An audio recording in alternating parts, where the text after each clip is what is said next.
Yes, apa khabar semua? Salam sejahtera, bertemu kembali dalam satu lagi edisi Berbulu dengan Ben. Dan hari ini adalah episod istimewa sebab inilah international break. Tapi sebenarnya kita dah nak masuk ke game week yang ke-12 untuk Liga dekat Eropah ataupun untuk Premier League khususnya akan menjadi tumpuan. Tapi guys, hari ini aku tak keserangan. Macam biasa aku ditemani dua wajah yang dah lama dalam BDB. Hari ini dia kembali setelah kejap ada, kejap tak ada. Dah macam biskut dah kau ni, Eli. Kan kejap kau curang, kejap kau setia. Busy pickleball. Tu lah dengar cerita kita sekarang ni dah berkecimpung. Kita? Oh, tiba-tiba? Aku pun dah start pickleball. Selagi kita pernah bermain pickleball sama-sama, jangan cakaplah kita. Jangan dengan sebut. cerita kau terror dan Chun Hang adalah manager kau. Betul lah? Betul. Sebenarnya dia okey. Dia okey. Dia power sangat. Dia punya serve actually is quite good. Jangan cakap. Service je lah. Nanti member practice lebih-lebih kat rumah. Harapkan serve je lah. Serve boleh, receive pun boleh, semua boleh. Serve dia ada lantun ke serve dia ada macam serve terus? Serve terus. Dia serve terus. Itu batal. Kalau ikut rule. Apa batal pula? Tapi kita nak cakap pasal pickleball kan real bola. Kita nak cerita pasal pickleball ke real football? Okey guys, aku nak ingatkan korang platform-platform untuk menyaksikan Berbulu dengan Ben. Okey, platform-platform ni semua tertera dekat bawah ni. Okey, kalau kau nak dengar, kita ada 2-3 platform. Kita ada Short Podcast, kita ada Spotify, kita ada Apple Podcast. Kalau kau nak tengok balik secara visual, episod-episod yang dah lepas, semuanya ada dekat Astro Go platform. Untuk episod-episod BDB yang lepas. Guys, kita tak mahu lengahkan banyak masa. Kita terus saja bermula dengan pasukan Jerman dan juga pasukan England yang akan menjadi tumpuan dalam segmen yang pertama ni. Okey, cerita pasal Jerman ni, aku suka menyentuh tentang faktor di mana mereka sekarang ni adalah pasukan yang re-identifying themselves, Chun Hang. Yes. Because you see a lot of changes in the first 11. You see players like Nick Woltemade yang dah menjadi satu. Of course lah Nick Woltemade. Mesti lah. Mesti kan. Newcastle number 9. Come on, 10 goals bro. 10 goals for club and country bro sekarang. Okay. Kalau kau kira gol yang masa dekat Stuttgart itu kira 11 lah. Sebab season baru mah. Season baru. 25-26 kan. Bukan pendapat kau pasal dia, tapi the evolution of Germany sekarang. Evolution bagi saya masih tak stabil. Biarpun, sure, 6-0 melawan dengan Slovakia is a good result. But kalau nak mengambil kira dia performance against Luxembourg, bagi saya tidak meyakinkan. Sebab in that first half, dia orang nampak dia passing tak susun, defense pun nampak agak struggle sikit untuk kawal counter attack. And I think that's the main issue kan. Dia midfield. Dia ketanusan seorang pemain yang boleh menang bola di midfield with that intensity seperti Roy Keane dulu. You know, or maybe Bastian Schweinsteiger dulu. They need that figure kat situ sebab in the previous games, lawan dengan Portugal, lawan dengan France, mereka memerlukan seorang figura di situ. Tak rasa Goretzka dengan Pavlovic can play that? No. I don't think both of them are, especially Goretzka. I don't think Goretzka adalah seorang pemain yang boleh offer solidity. Betul, yang boleh offer solidity dari situasi, defending the counter attack dan juga dari segi passing. Pavlovic is a great passer, technician yang sangat-sangat luar biasa. Tetapi untuk nak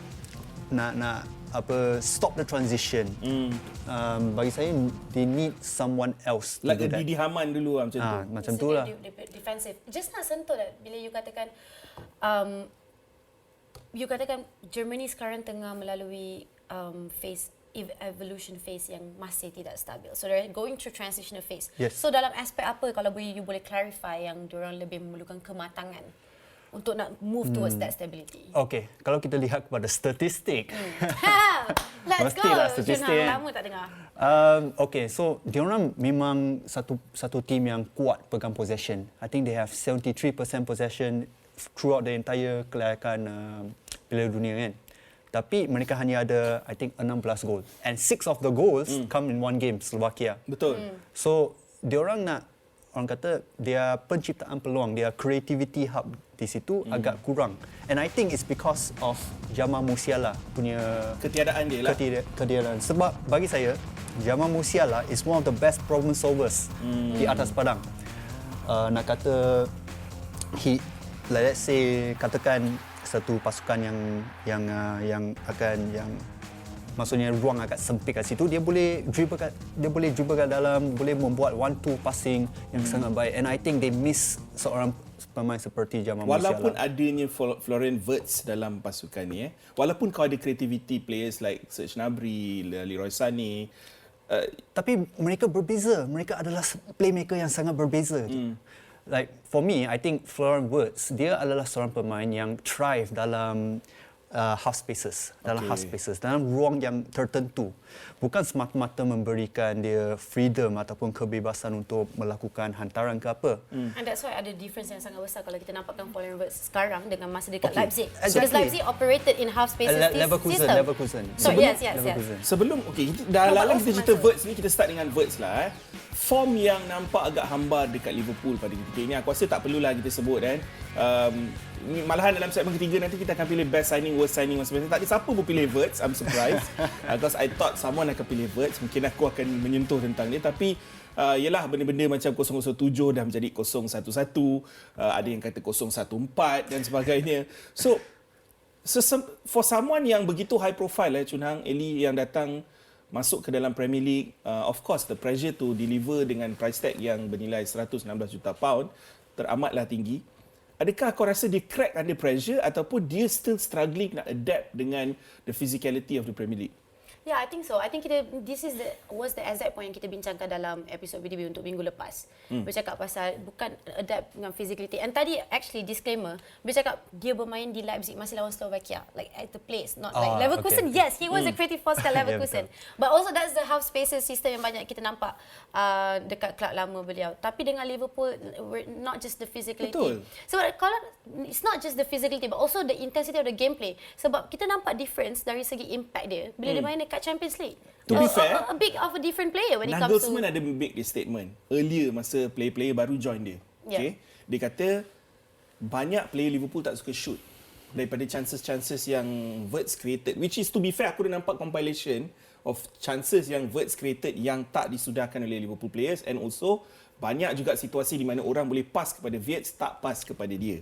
Tapi dalam game ni, numbers don't lie. Kau selalu kata benda tu, Chun Hang, stats don't lie. In this game, dia ada 5 dribbles. Not this game, sorry, the previous game. Lawan Ireland, tak selaku. 8 of 10 ground duels, which is actually very good, which he doesn't win necessarily in the Premier League. So, adakah ini satu case yang agak ketara, yang dia thrive on the international stage sebab intensity dia tak gila macam Premier League? Ya, betul. I think I support what Ali yang kata tadi. It's because dalam Premier League, dia punya game is more towards 50-50 untuk menang kau punya second ball, untuk win your duels, your physical battle. Macam mana tim awak sendiri beraksi. Yes, very different. And kita kena mengambil kira bahawa Florian Wirtz actually adalah seorang pemain yang telah mengalami a lot of injuries in the past due to this 50-50. So kita tak boleh harapkan ataupun tak boleh expect dia untuk menang all the 50-50s because ada sedikit trauma di situ. Faham. He suffered a lot of PTSD lah. Ada PTSD. That's why we sometimes see boleh nampak dia agak pull away from challenges untuk protect diri, and it makes sense. Yeah. But also because, like I said just now, dia adalah seorang pemain yang thrive dalam half spaces. Betul. Bukan in half spaces, maksudnya zone yang tertentu, zone yang sempit di mana dia boleh melakukan 1-2 passing. Dan at Liverpool, kau ada Salah, kau ada Gakpo, pemain yang thrive dalam ruang yang lebih besar dan memerlukan... Dan kaki bolot lah pendek cerita. Yes, and work well in isolation. Cakap pasal kaki bolot, secara objektifnya kalau nak approach that kind of conversation dengan Salah in the frame, like dia pun tengah like in the phase where he needs to prove his worth to a certain extent this season. Kita simpulkan macam ni, slot perlu dapatkan that fine balance to unlock Wirtz lah sebenarnya dengan player-player sekeliling dia. Betul. Okay, kita move on kepada seorang lagi player, Nick Woltemade, yang tengah thriving ketika ini. Mungkin tak 100% thriving dalam league disebabkan Newcastle punya position dalam Premier League ketika ini, tetapi dalam Champions League, dalam Carabao Cup, dia dah score in every competition, termasuklah untuk Jerman sekarang ni 4 gol dalam 3 game yang terakhir, 10 goals, or should I say 11 goals untuk club and country untuk musim 25 dan 26 sahaja. Ada yang panggil dia dekat Stuttgart dulu Walter Messi. Ada yang samakan dengan dia dengan gameplay Miroslav Klose. Ada yang kata he is a combination of Havertz and maybe Berbatov. Serious. Yeah. Berbatov sebenarnya I see the resemblance. A lot more of tapi Kai Havertz not so much. Tu sebab tu ideal dia. Tapi before kita nak shift conversation pasal like dengan the national team, like you sebagai Newcastle fan, right? Like how many potentials yang kita akan tengok datang daripada this player for the rest of the season? Which Just for your club frustratingly context. as a Newcastle fan, kalau kau tengok Nick Woltemade punya persembahan sekarang ni, I see him in Germany, it makes me even more frustrated. Sebab apa tahu Chun Hang? Because I see the quality of service that he gets from left and right, from back and front. But in Newcastle, I wouldn't say tak ada quality of service, tapi dia terasa seolah-olah dia kena drop deep even more. Because we are still a very transition-based team. Yeah. Newcastle are trying to transition into a possession-based team. Yeah. But we are struggling right now because that's not our identity, kan? Yeah. Sebab silakan, kau nak masuk tadi. Sebenarnya saya nak katakan Woltemade is more of a possessional based player. Dekat Stuttgart, more of a possessional based player di mana dia boleh dia ada that kebijaksanaan, you know, in terms of dia punya movement dalam kotak penalti.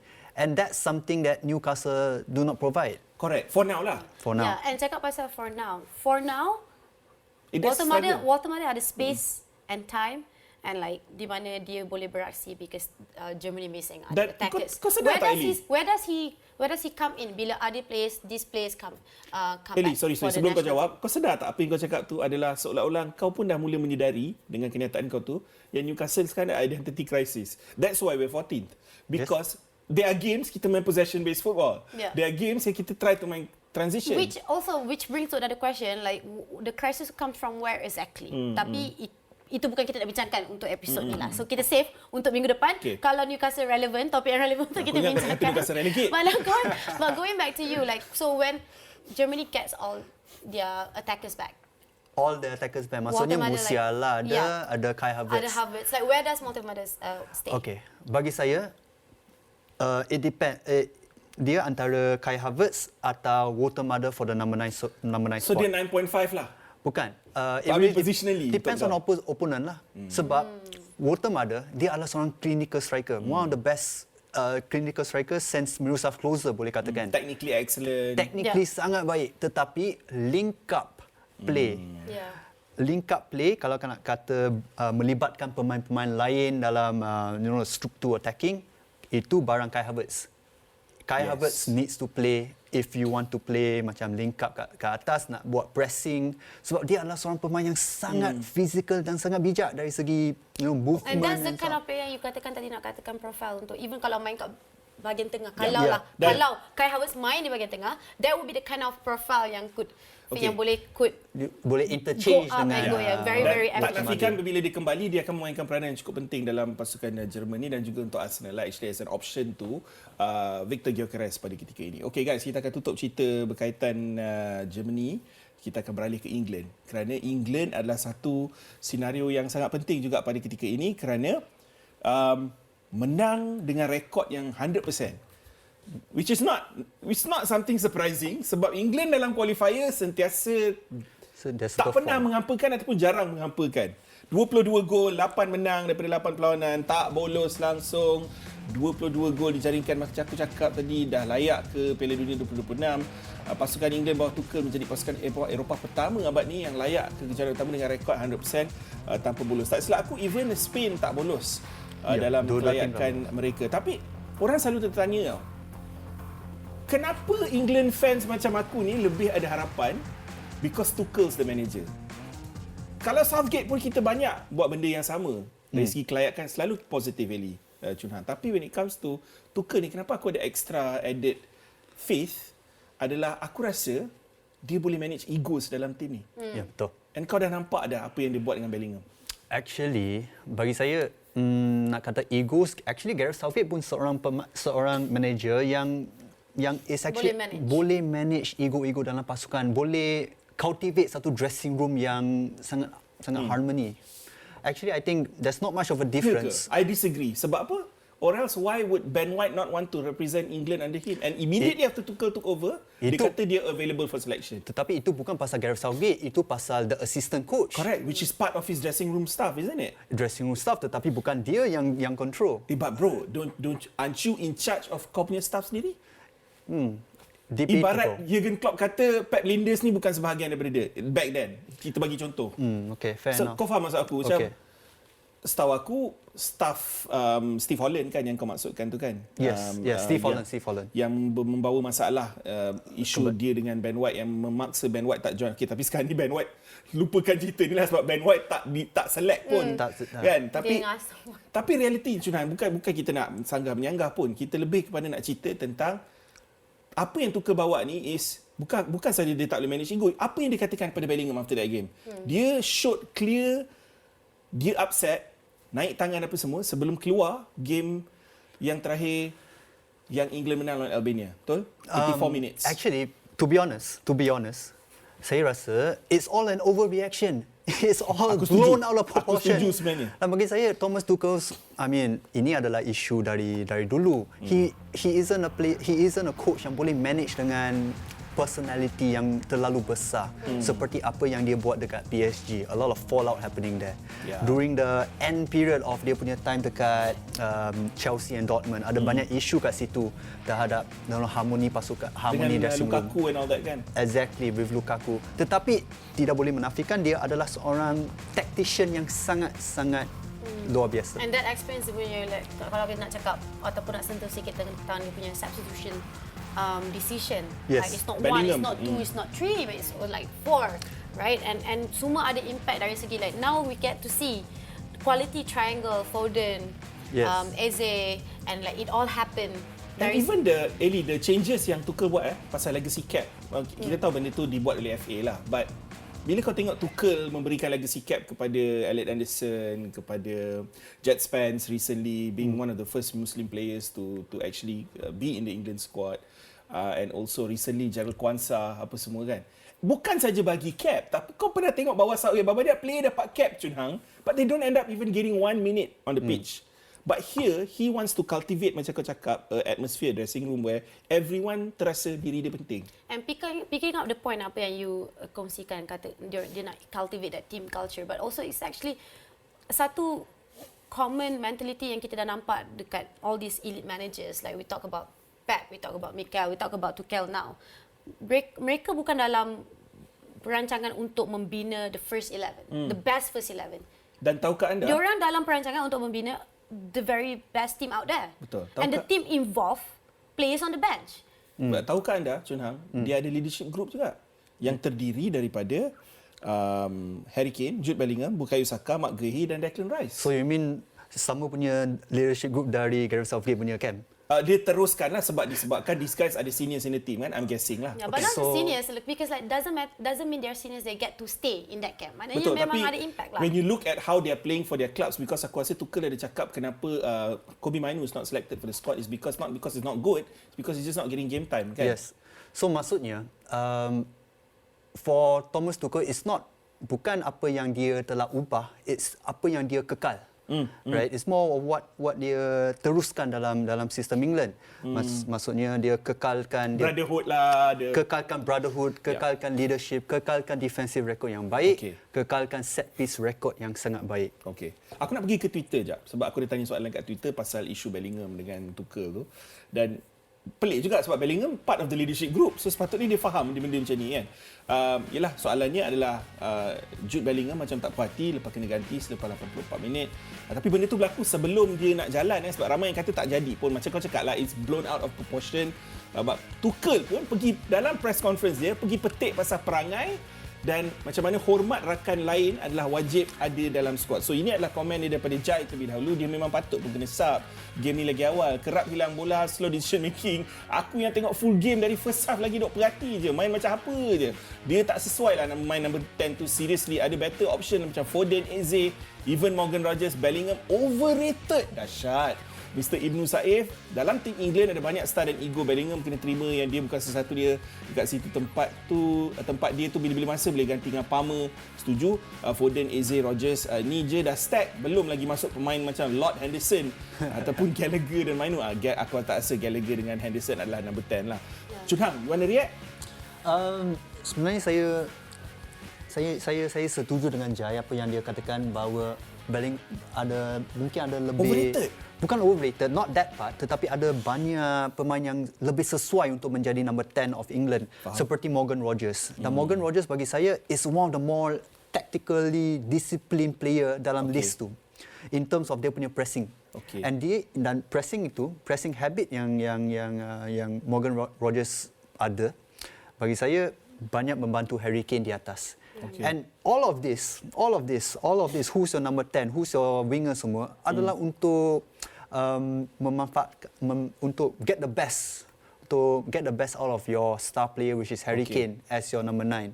So how do you get the best out of Harry Kane? Kau kena cari seorang number 10 yang boleh press, yang tactically disciplined, seperti your Morgan Rogers, seperti your Elliot Henderson dan Declan Rice di bawah. Aku nak main quick fire dengan kau, Chun Hang. Okay. Satu backup untuk Harry Kane kalau Harry Kane tak ada. Siapa? Antara semua striker yang ada dekat England sekarang dan Okay. Danny Welbeck, call him back, why not? Marcus Rashford ada. Marcus Rashford ada. Okay, masuk kau as a false Performing nine. As a number 9, dekat Man United dulu dia pernah beraksi di situ. Walaupun tidak begitu prolific tetapi masih boleh memberi sedikit ada pattern yang boleh dibaca senang oleh opponents dari segi dia ada tendency to like slants to the left a bit and everything, but something untuk execute position nombor 9 like. Okay. Patutnya quick fire lah. Quick fire Okay, left winger. Long fire, bro. Gordon, Eze, Rashford. Rashford. Oh, Rashford juga. Semua quick fire, ini quick fire kan? Okay. Left back. Nico O'Reilly, Livramento, Lewis Kelly. Walaupun tak main seminit pun untuk Arsenal musim ni. Miles Lewis Kelly. Good choice. Okay. Centre back, pilihan utama. Gehi dan Stones. Okay. Midfield duo ataupun pivot yang dikatakan Anderson dengan Declan Rice, kau nak tukar benda tu? Tak tukar. Sama. Number 10. Who? Eze, Bellingham, Rogers, Palmer, Foden. Mason Mount. No. Tak. Morgan Rogers. Tapi who knows kan Mason Mount kalau dia perform season ni. Dia memang perform. Dia one of the better players dekat MU sekarang ni. For that position. Cuma dia still tak boleh lock that position down lah sebab kunyah dia kan. Depends on opponent lah. Sebab dia adalah, bagi saya, side track sikit, Mason Mount adalah antara pemain yang kau perlu ada dalam squad, number 1, and kau perlu ada dalam starting 11 because he makes everybody else play better. And dia anak mas Tuchel dulu. Exactly. Dia pun anak mas Tuchel dulu kan. Boleh- Macam Rhys James lah. Boleh buat pressing juga. Pressing more the pressers. That's true. Just like how they used to lie to us and say Harry Maguire is important in this England team. Hey, dia masih important. tu saya Dia masih sendiri. important. Now I don't think that's a lie. Kita dah ada even. Dan Burn sekarang, so tak apa. Okay, Kan cerita pasal fine. leadership kan. Okay guys, kita akan berehat sebentar. Bila kembali selepas ini, segala-galanya akan tertumpu kepada benda-benda berkait dengan injury ketika international break, player-player nak pergi AFCON, Arsenal punya injury, semuanya akan menjadi fokus selepas ini. Jangan ke mana-mana.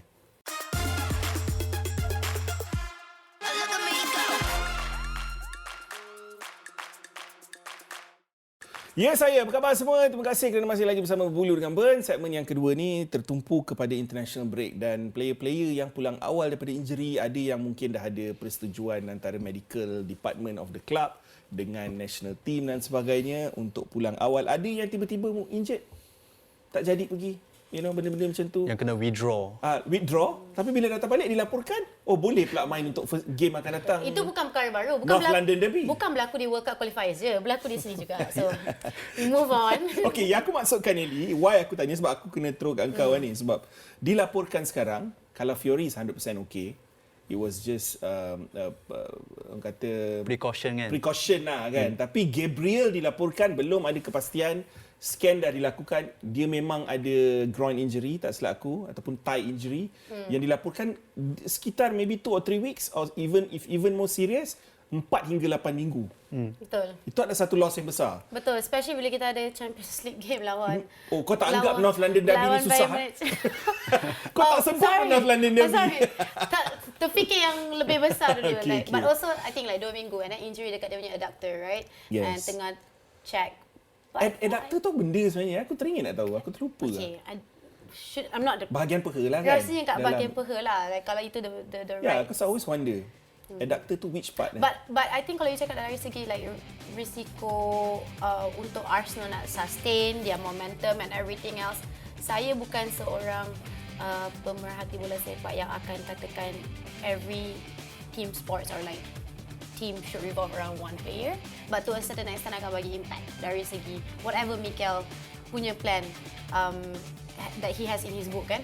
Tapi berdepan dari segi prospek untuk nak guarantee like a solid win in so many ways, kehilangan Gabriel akan sangat-sangat dirasai. No matter like how good other players we have to fill in that position, it's not going to be the same. It's not going to be as solid lah kalau saya, if I boleh Tapi discuss secara objektif. Ali, kau ada Mosquera yang bagi saya sedang Aku baru nak cakap. ya antara pemain yang I know, perform. but also I think kita tak nak cakap pasal Gabriel. The portfolio comes not just dari segi leadership defensive dia lah. output, Yes. but also dari offensive output, Set right? And piece and also set piece the goal. set pieces, not just like Yes. kalau bukan the top 3 headers, like could be the main, right? Like antara yang paling banyak In fact, in the juga. last North London derby, Gabriel score kan. So dari segi how complete he is in terms of nak guarantee a good prospect untuk Arsenal Betul. bring back the 3 points, akan dirasai lah. Tapi ini adalah satu Spurs punya side yang teramatlah weak. Yes. Kan, kalau kau fikir dengan injuries yang diorang dah sedia ada, dengan tak ada Solanke, tak ada Madison, tak ada Kulusevski and all that. Tak boleh tengok pertemuan antara Richarlison dengan Gabriel lah. Oh. Richarlison kan ada that was banyak bad blood dengan Gabriel. Betul. Itu satu. Dan tak, Good lah, kalau tak maybe Gabriel tu lagi injured kan, so maybe like it's good. mungkin kita for pun him tak to be dapat out. tengok, tapi mungkin kita akan dapat satu kelebihan di mana Richarlison akan celebrate gol lebih awal sekali lagi. Oh, yes. Macam dia buat lawan Man United dah itu. Ya, yang cakap pasal gol lebih awal pun, like untuk Celebrate kemenangan lebih awal. Dari segi statistik untuk musim ni pun, like Arsenal is not really up there dari segi yang akan dapat penetration di awal-awal game. Tapi lately it has been happening. Okay. So kalau Spurs akan menjadi that one team yang akan mengambil peluang tu, I don't think I would be surprised a bit. Okey, selain daripada Arsenal bukan Arsenal je yang buat benda Betul lah, macam tapi ni, awak buka conversation ni, Tak, saya sebab right je lah. aku nak petik the juga way. dekat La Liga, even clubs like Real Madrid, you know, with players like Valverde, Courtois, Camavinga, Mbappe, Hausen, semuanya gerak awal, tapi dilaporkan akan fit untuk lawan Elche in their next league game. Lepas tu De La Fuente ada menyebut tentang bagaimana Dean Howson ada slight discomfort lah apa semua. Priority is to always take care of our footballer, katanya. Kita orang sentiasa dalam perfect komunikasi dengan Real Madrid punya medical staff, katanya. Tapi aku ada terbaca juga yang benda ni kontra pula dengan Lamine Yamal. Pada bulan September yang lalu ketika World Cup qualifier, Lamine Yamal seolah-olah dipaksa bermain dengan groin injury kerana ia adalah perlawanan penting, dan ada setengah staff Barcelona dan juga fans mereka mengatakan ini adalah sesuatu yang tak konsisten, treatment yang diterima terhadap kelab mereka berbanding Real Madrid. Kau setuju dengan kenyataan ini? Chun Hang, where Barca is less favoured by the national team compared to Real Madrid? Kena lihat pada konteks jugalah, sebab this FIFA World Cup qualifier sebenarnya Spain dah layak, Spain dah qualify kan. Spain one of the best teams dalam dia punya Tapi group. September tu dia belum lagi officially qualified kan.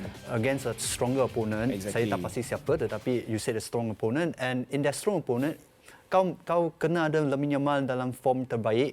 At that point of time, Lamine Yamal adalah antara top 3, top 2 players in the world. Yeah. So it makes sense kalau nak kata force him to play satu perlawanan yang cukup penting buat ini. But as for now, dia nampaknya dah overplay tu. Tapi cerita pasal Lamine Yamal, aku tak boleh terlupa the last Clasico yang melibatkan Dani Carvajal dengan Lamine Yamal di isu tu kan. Kau rasa, sebab yang aku dapat tahu the latest is Carvajal dah follow balik Yamal and Pedri on social media. Tapi Pedri and Lamine Yamal still haven't followed back Dani Carvajal. Kau rasa akan ada masalah kat situ menjelang World Cup nanti, kalau ialah Carvajal dah recover apa semua, dia main kembali untuk Spain. Lagi-lagi dia main belah kanan. Bagi saya tak lah. Ini isu kecil saja. Satu-satunya gol Dani Carvajal pun was assisted by Yamal, bro. Kan? So itu yang diluahkan oleh ramai Barcelona fans, where Dani Carvajal patutnya lebih gentle lah dengan budak 17 tahun ni kan. Tapi cakap pasal injury ni, I think ada lagi satu point yang I think tak banyak dibincangkan oleh fans or like or just the football industry kat luar sana. When it comes to compensation. Sebab ada dua perbezaan kan, because it's mereka pergi to serve the national obligation, tapi also at the same time mereka masih di bawah contract professional dengan their club. So where does the line begin bila ada injury berlaku di It happens everywhere. No, I'm saying like who's gonna, the kind of issues that people always like question all Recurring the time. lah. Like siapa yang bertanggungjawab, like who's gonna be obliged untuk nak pay balik the FIFA kan monthly ada betul, they have the club protection program, which, but also at the same time then FIFA can come in to cover, so FIFA akan cover the wages of these players, tapi this is tak macam juga.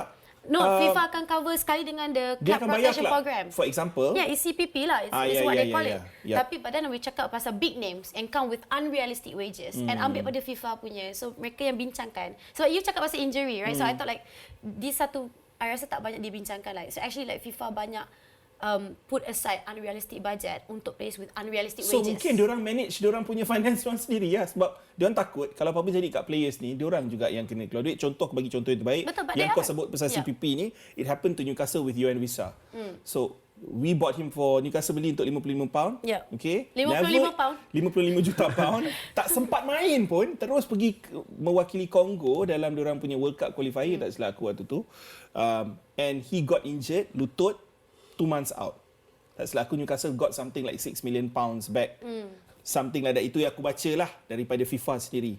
Sebab berlakunya benda tu, dan Wisa out sampai sekarang. Dan dilaporkan kemungkinan dia tidak akan pergi ke AFCON. Okay, itu satu contoh. Tapi kita ambil Argentina as an example, Chun Hang. Like, you know, Alvarez, Molina, Simeone all vaksin demam kuning lah dilaporkan. And secara tak langsung ni kau tengok benda ni macam domino effect tau. In almost every country, it's like dah ada understanding, ataupun kau rasa kita je yang kat sini yang beria sembang pasal benda ni, sedangkan klub dengan national team dah ada pemahaman. I think bagi saya klub, skuad negara, skuad kebangsaan semua dah ada ada starting 11 yang tertentu, ataupun a fixed starting 11 yang mereka tahu siapa boleh start, siapa akan start dalam Piala World Cup. So this last fixture ke apa, boleh you see ramai yang kena withdraw, mungkin mereka adalah key player. They will feature whether or not they feature here or not. So it really depends on the player lah. Semua depends on the player semua. Kalau betul. dia nak kata kalau nak cakap pasal like fake injury ke tak fake injury ke, that's not our issue to dispute, sebab memang tak ada, we cannot say things like without evidence kan. Cuma I rasa it does to a certain extent lah, memang akan bagi impact dari segi like planning. Yeah, but also at the same time, kalau nak lihat kepada perspektif klub, mereka juga ada satu responsibility untuk nak protect players. Like contoh, Jose Mourinho dulu ada pernah menceritakan pasal Phil Jones. Yang dulu Phil Jones masuk England dan dia tengah injured, tapi England masih memberikan injection semata-mata untuk completekan the friendly saja. But then makin terukkan dia punya injury lah, and at the end of the day affect dia punya career. Betul, tu yang Luke Shaw sekarang nak saing-saing dia. Yes. Yeah, Luke Shaw. Player under contract injured paling lama, pasal Phil Jones. And also ada limitation juga. Kita cakap pasal CPP, Club Protection Program under FIFA. Tapi that CPP also tak apply kepada youth players. Betul. Yang turning out for their country, like the youth level, right? Macam contoh, I think Anthony Milambo dengan Brentford, like dia punya ACL injury takkan cover oleh CPP, so Brentford yang akan tanggung lah. So there's the limitations. So I think relevannya cakap pasal injury ni bukan setakat dari segi rotation atau segi availability untuk roster untuk your professional club ataupun untuk you punya pasukan kebangsaan, tapi dari segi like cakap pasal contract, who's going to bear the weight of the cost? The club management dengan the national team management kena ada sebulat suara kat sini, because I think they both want the best, in the best interest of the player kan. Sebab kalau player ni injet lama sangat, dia tak boleh wakil national team. Kalau dia injet lama sangat, cannot serve dia punya nanti dia tak contractual boleh obligation. So dia hand in hand lah. So that's why aku rasa lebih banyak lagi klub dah mula, dah lebih kerap lagi kita nampak klub bekerjasama dengan national team. Okey, kita beralih ke AFCON, sebab AFCON akan menyaksikan senario yang hampir sama. Sebab ini adalah satu kompetitif tournament dalam kalender liga. Yeah, so suka tak suka, start game week ke-15 nanti dah akan, Man United akan kehilangan player macam Brian Mbeumo, Nusai Mazraoui, dan Ahmad aku nak kata Diallo pun aku takut sekarang.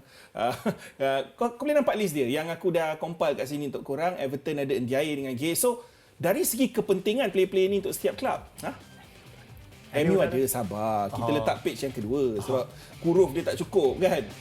Burnley ada Foster, Magebury. Lepas tu Palace bagi aku the big one is the starting player is of course Ismail Assar, Liverpool Mo Salah. Kau tak payah cerita lah kan. Kalau Baleba untuk Brighton big loss. Newcastle dengan Wisa tu aku rasa ada teka-teki, ada yang mengatakan mungkin dia tak pergi. Disebabkan dia nak honour the contract dengan Newcastle, dilaporkan lah. Kalau bagus lah, big win untuk NFC kat situ. Spurs tak ada Kudus tu is a big loss. Itu antara player yang elite je ada dalam squad mereka sekarang ni. AWB dengan Diouf untuk West Ham big loss. Wolverhampton dengan kedudukan mereka sekarang. Tapi Sunderland bro, Noah Sadiki, Simon Adigra, Talbi, Reinildo, all starters. Kebanyakannya starters dalam team. Even Bertrand Traore. Chun Hang, Yes. bila kau tengok list ni, kau rasa tim mana yang betul-betul akan struggle dengan ketiadaan? Bagi saya dua. One, of course Sunderland sebab ramai di situ adalah starting player yang banyak perform, especially Noah Sadiki bersama Granit Xhaka. Betul. And nombor tu Man United lah sebab kau Aku tengok. baru nak cakap. Man United sebab Brian Mbeumo top scorer pasukan. Basically belah kanan kau lah. Belah kanan semua Ahmad, tak boleh main. Ahmad dengan Mazraoui yang boleh main as a right centre back. Dan aku bersyukur sebenarnya sebab game Christmas Boxing Day nanti takkan ada diorang lawan Newcastle United dekat Old Trafford. Itu sesuatu game Boxing Day yang ada sekarang ni which is Manchester United lawan Newcastle United tanpa diorang. Brian Mbeumo punya aku rasa punya saham dah naik this season again dekat Man United, tapi player macam Antoine Semenyo pun akan menjadi satu loss. Buat Bournemouth, yes of course, antara penyerang yang sangat perform, dua-dua kaki boleh shoot, and that is one quality yang orang rasa akan menghantui ramai defender di atas padang. Dengan cerita dia ada dengan cerita tak tahu betul ke tak lah, ada sahih ke tak, which he has a release clause of 65 million pounds. Ada 65 bulan Januari ni. Juta. Yang tu I tak pastilah, tapi it's reported dari reporter lah dari Fabrizio Romano. Dan rasanya ramai yang keeping tabs on him. Seperti dia macam minat nak pergi Arsenal yang aku dengar. Spurs yang minat, I think. Spurs is one of the... Spurs memang minat. Tapi Banyak players yang nak pergi Arsenal. kalau kau dia, buat apa kau pergi club macam Spurs? Yeah. Kau faham maksud aku? Selain daripada faktor London, I don't see anything else yang... Patutlah masuk MU kan. I quickly nak tanya Chun Hang pasal... aku tak boleh cakap apa lah. Kau dalam konteks sebab Manchester. tim aku dah kena hempap berkali-kali dengan MU season ni, bab transfer ni, so aku tak boleh cakap apa. I just curious nak tanya pasal untuk Chun Hang dalam konteks Manchester United lah, kejap lah, because we talk about like 3 names yang akan missing daripada Emirates punya right, all dia punya right personnels tak ada kat situ. And I rasa paling awal dia orang akan pulang ke EPL pun dalam I think like end of December, like 24th, 25th. At least 3 game dia akan so miss. that would be 24th, 25th 16, like around 17, game December. week 16, 17, 18. No, actually the earliest Bergantung berapa jauh. No, the earliest that any of the 3 players yang akan pulang ke club actually after mereka punya final grouping game. So December 29 December untuk Mazraoui and 31st December untuk Ahmad dengan Mbeumo. So nak cakap pasal fixture Premier League, and dari segi intensity how, kalaulah saya boleh assumekan untuk awak, mungkin realistic expectation is for United untuk end top 10. And we're talking about December. We talk about December fixtures. I think you should aim higher, at least Europe. So you rasa like ketidakhadiran like dalam berapa 3 minggu? Yeah, how can you guys cope with that? Cope. Itu kena harap Diogo Dalot boleh perform as your right wing back. Harap Harap. So awak punya harap ni berapa peratus lah? Dia pun tak yakin. Saya tak yakin sebab Diogo Dalot ni dia bukan seorang wing back. Dia adalah seorang So you tak fullback, you tak yakin tapi you berharap. Saya boleh katalah sebab right wing back kita punya creativity banyak bergantung kepada Ahmad untuk selalu bomb forward And down also the right the channel. And the worst part is, sekarang ni secara Mbeumo. tak langsungnya dia losing 2 fullbacks, which is Ahmad and Mazraoui. Tapi maknanya Dorgu kena main lah. Dorgu kena main tapi dia lebih kepada seorang left wing back kan. Yes. Which means Diogo Dalot akan main balik belah kanan, right centre back. I think they're going to play So dia akan Maguire ke miss apa. Newcastle dekat home. Banyak lagi sebenarnya. Wolverhampton and Aston Villa. You must understand jadual dalam Disember ni is very padat because it's that Christmas period. So akan ada banyak midweek games and also FA Cup pusingan ketiga, no? Tak third round. FA Cup third round. Januari kan. First week of January. Possibly the 4th game lah. Guys, masa tak cukup. Kita kena berhenti kat sini sebab kita ada topik lebih menarik dalam segmen ketiga sekejap lagi, di mana kita akan decide pada ketika ini. Pada ketika ini, siapa best signing, siapa worst signing dalam Premier League ketika ini. Berehat sebentar, kembali selepas ini.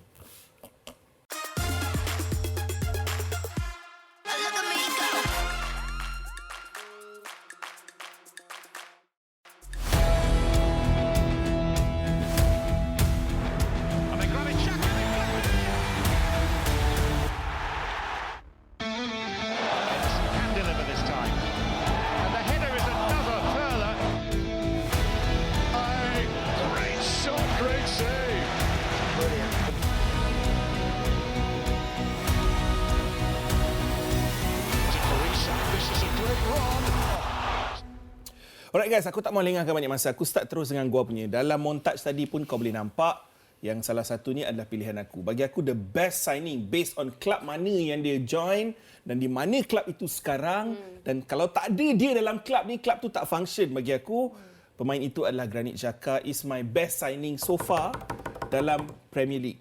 Okay? Dan aku faham kenapa Ellie excited lah. Of course, ex-player dia. Dan tak dinafikan leadership yang dia bawa. Bukan saja leadership, even this, if you play fantasy, I'm sure you do kan, there's this new metric di mana points dikira tau, which is called defensive contributions, which is clearances, blocks, tackles, interceptions, apa semua kan. Granit Xhaka is in the top 3 range together with the likes of Moises Caicedo and Elliot Anderson, the 3 best, boleh kata DM lah dalam Premier League pada ketika ini. Tak dinafikan. And week in, week out, Chun Hang, dia average about 11 to 12 defensive contribution on top of the creativity yang dia bawa. Ya, dan sepatutnya bagi saya, dia actually should have gone to Real Madrid. Real Madrid untuk untuk menggantikan Toni Kroos dengan Luka Modric. So, kenapa you rasa dia tak kat situ? Tak ada bid untuk dia. Dia orang tak nampak value dia or like mungkin pada usia dia sekarang 30 lebih. Different club direction, planning. Different planning, dia nak relax That's sikit. how good he is. He can actually go to Real Madrid. Dia boleh sebab dia adalah leadership quality, dia boleh memberi kestabilan kepada midfield stability kat situ. What a player. And what a player. Macam you kata tadi, not only defensively very good tetapi banyak contribute dari segi passes, dari segi progressive passes ke bahagian ability yang and all that. Yes. Like kenapa I happy? And the combative nature, bro. Yeah, combative but also nature. like bukannya happy but also bangga, but also macam I rasa it's time for the world to know actually how great he is as a player. Bukannya mereka tak pernah tahu, tapi because bila you pernah berkhidmat untuk kelab sebesar Arsenal, like a lot of things could be taken away from you tau, dari segi attention, limelights and everything else. Untuk dia now to see where he is now, Sunderland club yang like pick themselves up daripada like scrapping masuk this kind Premier Division and actually dapat seal a player macam Xhaka and he can finally really shine. But not just Xhaka actually. When you look at Sunderland punya business, okay, kita lari topik sikit like lah. Nordin Kiele bukan calang-calang. Is bro. the right kind of club untuk player macam Xhaka Talbi, untuk one of the up all and the coming elements. punya, even Diarra, I think another player that they brought Habib banyak. Diarra, And he's not even in the first team yet kan. So sebab dia injured. Dulu dia memang first team tapi Habib Diarra kena injured. Tapi pemain yang bagi saya one of the underrated player adalah Noah Sadiki seperti yang kata tadi. kita move on kepada worst aku dulu. Okay. Lepas tu kita pergi kat engkau. Aku punya worst signing untuk musim ni, aku rasa aku tak payah cakap lah. Awak memang konsisten. Aku bagi kau chance nak teka lah. Kan? Mr. 125 juta pound. Mr. Alexander Isak lah. Mr. Skip Training. Member malas nak berlatih. Dengan cerita aku dah nampak satu video. Did you see that video yang during half time? Dia diminta untuk berlari and dia cakap kena lari lagi. Dia macam muka dia pun macam bengang dengan fizio dekat Liverpool yang dia still tak fit. And this was already like dah midway through the season dah kan. So pendapat kau Chun Hang, what is this happening? Adakah ini balasan Tuhan ataupun adakah ini sesuatu di mana dia menyedari bila kau main untuk Liverpool tekanannya jauh lebih besar? Tak, I think it's mainly because dia tak ada pre-season. Simply because tak ada pre-season. Pre-season adalah satu aspek yang sangat-sangat penting buat mana-mana pemain. I mean even if last season nak ambil contoh Joshua Zirkzee, dia datang dari Italy without any pre-season. masuk ke club overweight dan it took him so long. Tapi Mawan ni underweight. Tapi nak cari tu kesefahaman dengan rakan sepasukan is a different story. Nak kata dia perform ke tak, at the moment boleh nampak dia agak slow sikit. Tetapi he is building that connection. Boleh nampak ada connection sedikit dengan Flo Wirtz, dengan Gakpo, Ekitike when they were playing together. So bagi saya, maybe he's not my worst signing. He's not my untuk worst. Kau tak okey. Siapa kau punya worst signing? Saya punya worst signing. Dah sampai. Best and worst lah. Best and worst. Bagi dia dua. Okay, best bagi saya Jordan Henderson. Wow. Okay. Worst Good shout. Harvey Elliott. Okey. Sekali kau bagi dua Okay, kita start dengan Jordan Henderson dulu. Untuk Brentford. Actually, kalau kita ingat balik, semua orang ramai yang ingat Brentford akan struggle banyak pada musim ni tanpa dia punya captain Norgard yang masuk Arsenal kan. Yes. Tetapi terbalik, Jordan Henderson came in on a free transfer juga. Free transfer dan memberikan impact not just on the leadership side tetapi on the pitch physically. Look at dia punya long pass kat sini. He assisted menghasilkan assist melawan dengan Chelsea and also Man United melalui long passes. So as a playmaker, dia adalah seorang pemain yang cukup penting dalam sistem Brentford. Dan bagi saya, his influence, dia punya leadership banyak membantu the new manager dekat Brentford juga, Keith Andrews. Sebab dia, it's his first season managing a club. Dan dia perlukan seorang figura seperti Jordan Henderson. Worst bagi saya Harvey Elliott again. Sebab what a macam shame. tak fair Because lah. what a player. Dia tak main lagi pun. Dia bukan tak main, dia tak. Even Unai Emery came out and said dia tak serasi dengan taktikal dia. Dia masih tak nam lagi. And bear in mind, his contract actually dengan Villa is a loan. Tapi bila Option dia to buy, Boleh convert. bukan option to buy. Bila dia main at least 10 performance, at least 10 mix, at least 10 penampilan, dia akan automatically buy for 30 million. Buat sekarang he only played 5 games. His last game, penampilan terakhir dia datang pada bulan September. So it's been 2 months dia tak main. Sebab dia orang tak convince lagi. Betul. Tak convince lagi. Maknanya dalam training tu dia tak buktikan dekat Emery yang dia good enough lah. Yes, and I think at the moment number 10 kat Aston Villa perlu bermain satu strict tactical system. That's why Morgan Rogers has to play sebab dia tactically intelligent dari segi pressing, dari segi movement. Not only him, nak kata Tielemans juga seorang pemain yang bukan laju sangat tetapi sangat-sangat intelligent untuk nak boleh slow things down and press. But Harvey Elliott, dia adalah seorang pemain yang agresif, yang sangat direct, yang nak rushkan everything. That is not the system of Unai Emery. Unai Emery punya number 10 kena drop balik untuk build up play. So what was the technical decision behind Harvey Elliott being transfer ke kelab tu? Itu yang dipersoalkan. Tak cukup masa, kita masuk ke Kenapa Eli. dia worst season? Okay, so very quick. Saya punya best signing of the season, of course banyak players yang boleh bagi a really good shout out. Tapi kita ambil konteks dari segi potential prospect untuk jadikan mereka sebagai contender untuk title, which is Manchester City's Donnarumma. Like everybody was questioning at one point, kenapa Donnarumma and kenapa City? Boleh ke nak main gameplay, Pep's ball and everything else? Tapi all it takes is that one save against Buemo punya strike yang buatkan semua orang senyap, and actually you know what? Dia dah make his Tapi presence. to be fair sejak tu biasa je. Betul, tapi biasa pun suddenly sekarang orang persoalkan kat mana City dalam conversation when it comes to contending for the title. So kalau I think maybe Chunha, maybe pun you guys boleh bagi tahu, but I'm pretty sure knowing you two juga, you guys would probably agree kalau tak ada Donnarumma dalam pasukan Manchester City at this point of the season, it's so hard to convince ourselves dia that lebih City could kepada be apa tau contending. Eli? Dia lebih kepada he's going to be a big factor. Because kau dah nampak dah macam kau cakap save Mbumo tu salah satu is in a big game, in a derby game. Even that yang kita nampak tadi daripada Zoboslai agak central, you expect a goalkeeper of his physique and his level to save bola macam tu. But that's the thing, itu advantage yang dia ada yang orang lain tak ada dari segi betul, fizik. dan aku setuju dengan kau, even the fact that presence dia ada dekat goal tu, meletakkan back four dia lebih confidence compared to someone like James Trafford yang masih lagi boleh dikira sebagai So raw. dia punya presence elevate the performance of other City players. You think so? Yes, sebab goalkeeper ni adalah satu posisi yang kau kena ada confidence kat situ. And Donnarumma is one of the best goalkeepers in the world. One of the best. Yeah. Okay. Betul. Quickly before I nak bawa you guys ke soalan yang I letakkan kat Instagram. Silakan. I sama opinions dengan Ben dari segi Isak. I have other names juga. Tapi kenapa Isak? I think maybe because I letak so much sentiments, the weight of the price tag yang dibawa masuk ke Newcastle. IG kau, jom. Ke Liverpool. Okay, so dekat my Instagram, I ada tanya jugalah ada fans, diorang punya best and worst signing. So kita tengok apa yang diorang share dengan kita. I think like itu soalan your best and worst signing of the season. So best Walter Made, worst Kolomwani. Zarif katakan best Zubimendi and worst Florian Wirtz.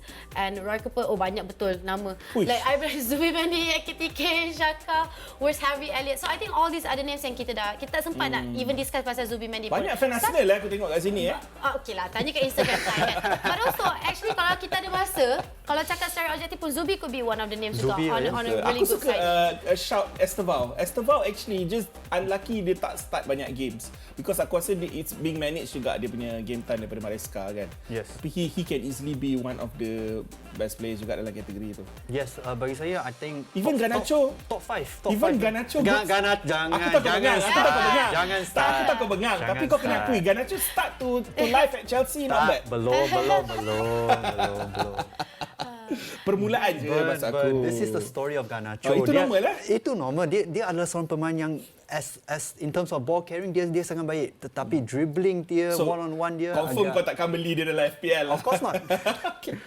Okay guys, kita tengok dulu budget bola dulu untuk Fantasy Premier League untuk minggu ni selain daripada pungutan point. Tapi pungutan point aku rasa tak perlulah sebab ni kita akan move on kepada minggu yang akan datang. So Fantasy Premier League 2025-2026 menjadi tumpuan. Bajet bola yang pertama adalah Virgil van Dijk. Ya, memang siapa tak kenal dia kan. Tapi at 5.9 million now, especially with Gabriel injured, he's an easy swap. Because Liverpool punya jadual kesukaran kalau kau tengok untuk the next 5-6 games memang antara yang terbaik. They are top of the charts untuk fixture difficulty. So that's why Virgil van Dijk, Defcon monster juga aku boleh panggil. His defensive contribution macam Xhaka apa semua. Untuk defenders dia one of the top 5 for defensive contribution. So why not Virgil van Dijk? Even kau dah nampak dalam game lawan Man City sepatutnya gol tandukan tu dikira tak dikira. So at the end of the day dia tak bernasib baik. Seorang lagi Igor Thiago. Why? Sebab Brentford tak silap aku ada satu stat mengatakan they are the team that has won the most amount of penalties in the last berapa seasons. At the same time, diorang punya gameplay is very route one football, very direct. Dan dia sentiasa satu menace in the box lah. Bagi aku sekarang ni, jadual Brentford pun cantik. Next 2 games ada Burnley at home pun satu. Dan macam differential lah Mamat ni sebab 6.3 juta, tak ramai ownership dia punya 10% je dalam FPL ketika ini. So why not? Alright guys, itu saja. Kita akan update point minggu depan. Tapi Betul. so far so good. Aku one of the best seasons untuk aku pada ketika ini. Ranking 100-something thousand in the world. Saya nak propose lah untuk letakkan awak punya current points every week. Memang ada Nak pun setiap minggu. No, compare dengan your top 10 dekat dalam Liga BDB tu. Memang kita buat setiap minggu apa? No, maksud I in one frame. Kan usually kita letak top 10 je. macam tu. And then like, so senang. Sebab setiap kali, awak akan memang bagi shout out kat points awak. Tapi saya tak nampak points awak. Tak apa. And then dia asyik dia compare points dia. Oh, ni dah guna cheat. Dia lagi best kalau Eli boleh bermula bermain FPL semula. Betul. Betul tak? Saya, satu musim saya anxious rasa tak boleh. Cunang, terima kasih kerana Thank you, kesetiaan Cunang. awak bersama Thanks, BDB. Ben. Jangan Thank lupa you, ajak Eli. pickle. Pickleball jangan lupa. Aku nak tengok servis kau yang padu sangat tu. Kan, laju ke servis foul. Kita akan jumpa lagi minggu depan. Ingat kita bukan pandit, kita bukan expert. Kita sekadar fans bola macam korang. Sembang-sembang bola. Kita jumpa lagi minggu depan. Bye-bye.